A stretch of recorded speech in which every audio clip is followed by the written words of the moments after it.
P2P don't finally talk concerning this hardship. P2P don't yana.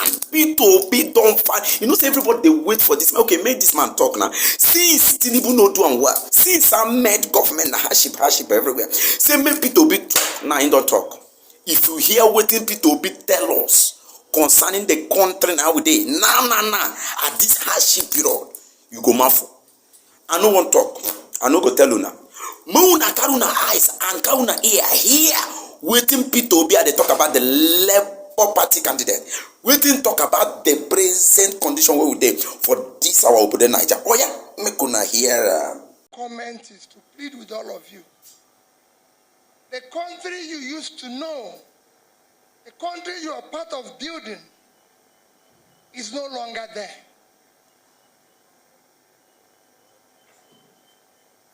There's nothing today. If Nigeria, and I said, gets it wrong in 2023, because 2023 is to enable Nigeria to start rebuilding again. If they get it wrong, I can assure you that it will not take time for some of you who will still be there at that time to be refugees somewhere.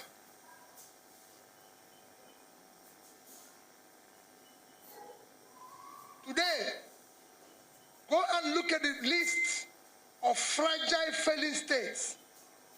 Nigeria is on top of it. Today, go and look at the list of terrorized nations. Nigeria is number 3. We are now ranked the same place as Afghanistan and Yemen. Today, we are the capital of poverty. We have been since 2019. What is worse in it is that Nigeria have more people living in poverty than the 2 biggest countries of the world combined. China and India combined is 2.8 billion. Nigeria is 200 million.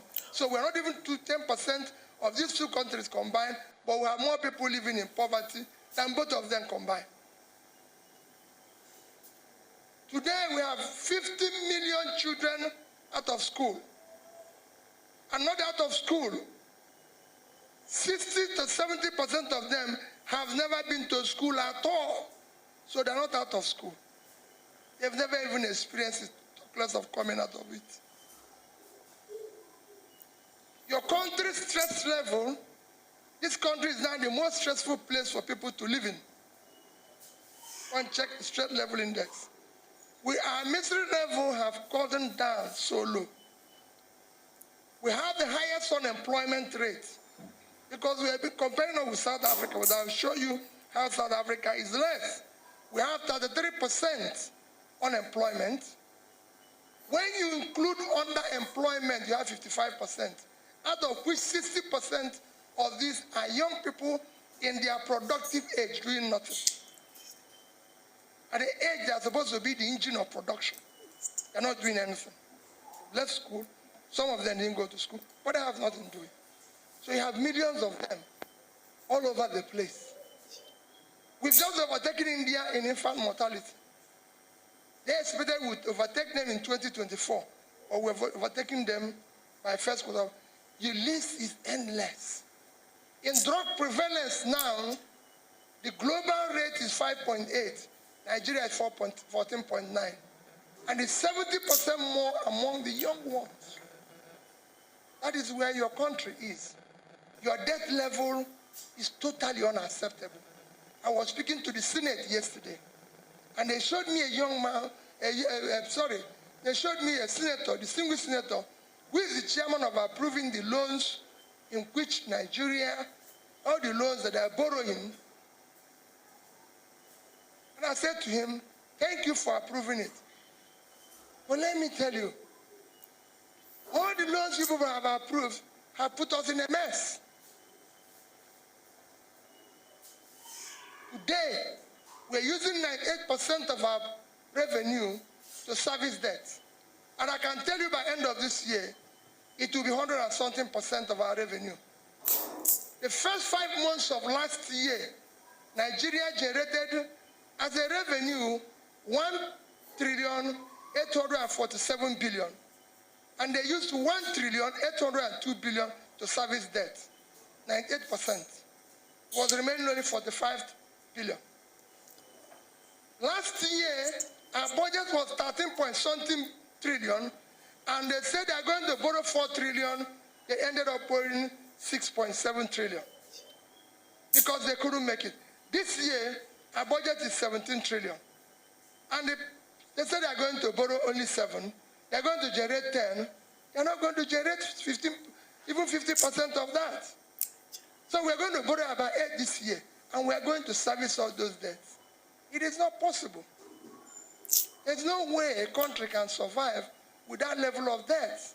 And every day what you hear from government is that we don't have a borrowing problem, we have a revenue problem. You don't have a revenue problem. Revenue comes from production. The country is not productive. It's consumption. When you have millions of people unemployed, how can you generate revenue? You're not doing anything. People in your villages can't pay tax. They can't pay for anything because they're not doing anything. You need them to do something to be able to generate this thing. We have engine of production and employment, which is micro, small, medium businesses suffering in Nigeria. And nobody wants to do anything. And what people will tell you is that they give examples of, I've traveled to countries all over the world. No country operates like Nigeria. I've been to about 30 countries studying what is happening in Nigeria. And I spent time, been from China to India to everywhere. I just came back last week from Morocco. I was in Morocco. I went to Morocco on Sunday and was there for almost 1 week. Traveled all over Morocco, spoke to their government officials. Nobody runs the way Nigeria runs. They have debt. Borrowing is not a problem. Every country in the world borrows. Even Norway, with the greatest sovereign wealth fund of 1.4 trillion, they are owing 50% of their GDP. It is what you use the money that makes a difference. And I'll give you an example of using everywhere I've gone today and tomorrow. I can show other places. I was in Bangladesh. I don't want to use small countries. I was in Bangladesh in 2010, and I spent 1 week in the villages of Bangladesh. Bangladesh was far poorer than Nigeria. In the year 2000, they were below us in HDI. Today, with their medium, we are still struggling in the poor circle. In Bangladesh, I met people. In fact, arriving at Bangladesh airport, you will not eat. It was so dirty, it was everything. I wondered, where is this place? As at that time, Bangladesh had a GDP of $115 billion with a per capita of about $700 each. That was 2010. Nigeria GDP was $375 billion. Our per capita was $2,250 in 2010. And our debts then, in 2010, because you in PDP have helped to clear all our foreign debts, our debt was brought down then to where we were owing just about 5% of our GDP. So we were owing less than $10 billion. Equivalent then. Or call it about equivalent to about 20 because of the rate of exchange then. 20 or even 25. That was what we were owing then. Today, Bangladesh GDP is $335 billion with a per capita of 2,050. So they've done 3 times what their per capita was in 2010. Nigerian GDP is 400. Our per capita had come down to 200. We lost below over 10% of what we were in 2010. Our debt have increased from about 25, 30 billion to $100 billion. So that money borrowed did not yield or put into production. It made no contribution to our GDP, to our per capita, to everything. It was thrown away. And we're a nation.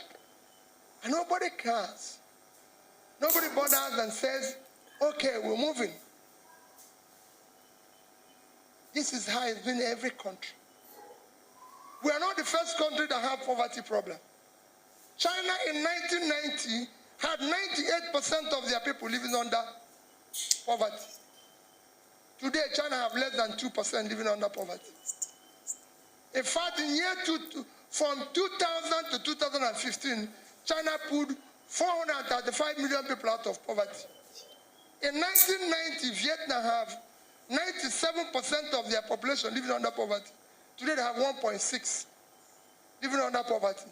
So is Bangladesh.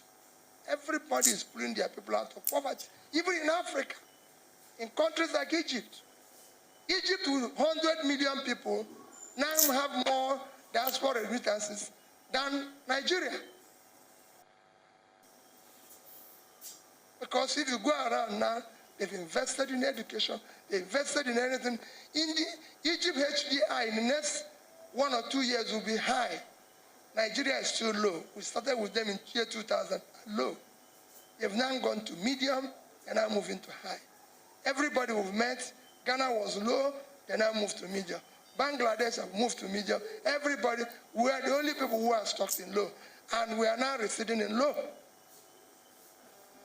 Because nobody cares. My plea to you this evening is, please, do not bequeath your grandchildren anarchy. That's where we're going. It's not about the election. It's not about who will be the next president. No. It's not about who will be able to be in position to be using siren. It's not about who will be able to share. There's nothing to share again. It's finished. We need wealth creators. Now, we need somebody that can create wealth. Everything that is left in that pot is gone.